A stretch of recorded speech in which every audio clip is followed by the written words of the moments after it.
بسم اللہ الرحمن الرحیم۔ شروع نام سے اللہ کے جو بہت رحم کرنے والا بڑا مہربان ہے۔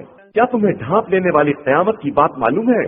اس دن بہت سے چہرے ذلیل اور رسوا ہوں گے، محنت کرنے والے تھکے ہوئے دہکتی ہوئی آگ میں داخل ہوں گے، تو انہیں کھولتے ہوئے پانی کے چشمے سے سیراب کیا جائے گا۔ ان کے لیے کوئی کھانا سوائے خاردار جھاڑی کے نہ ہوگا، جو نہ موٹائی پیدا کر سکے اور نہ بھوک کے کام آ سکے۔ اور کچھ چہرے تر و تازہ ہوں گے، اپنی محنت و ریاضت سے خوش، بلند ترین جنت میں جہاں کوئی لغو آواز نہ سنائی دے۔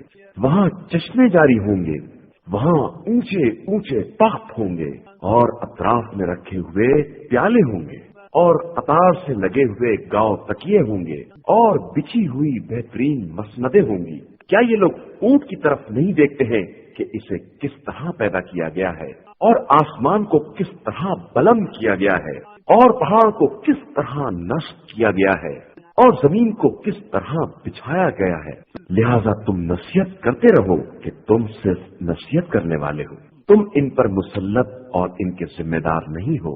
مگر جو منہ پھیر لے اور کافر ہو جائے تو خدا اسے بہت بڑے عذاب میں مبتلا کرے گا۔ پھر ہماری ہی طرف ان سب کی باز گشت ہے، اور ہمارے ہی ذمے ان سب کا حساب ہے۔ صدق اللہ العلی